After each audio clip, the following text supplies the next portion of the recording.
kry gereeld navrae oor lettergreepverdeling en klankgreepverdeling, en dit is vandag se fokus. Is die lettergreepverdeling en klankgreepverdeling van die woord dwelm dieselfde? Ja of nee?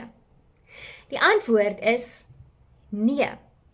Die woord dwelm word nie in lettergrepe verdeel nie. Dit sien ons wanneer ons byvoorbeeld na die 2015 HAT kyk. Dit is met ander woorde eenlettergrepig en volgens die AWS reël 1.1 word eenlettergrepige woorde nie geskei nie. Tog bestaan dit uit 2 klankgrepe of syllabes. Maar waarom? Kom kyk saam met my. Goed, ek gaan die fonetiese alfabet gebruik vir die doeleindes van hierdie verduideliking.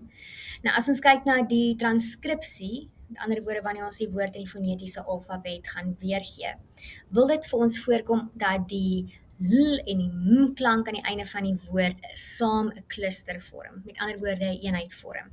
Net soos in die woord mark waar daar die r en die k 'n kluster vorm, of dan in snert waar die r en die t 'n kluster vorm. Maar die realiteit is dat die l en die m klank in die woord dwelm nie 'n kluster vorm nie.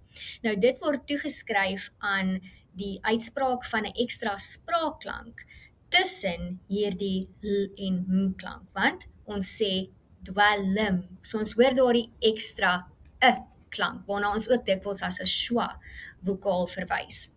En daardie ekstra spraakklank wat ons uitspreek, veroorsaak dat ons nie nou net met 1 sillabe of klankgreep te doen het nie, maar met 2.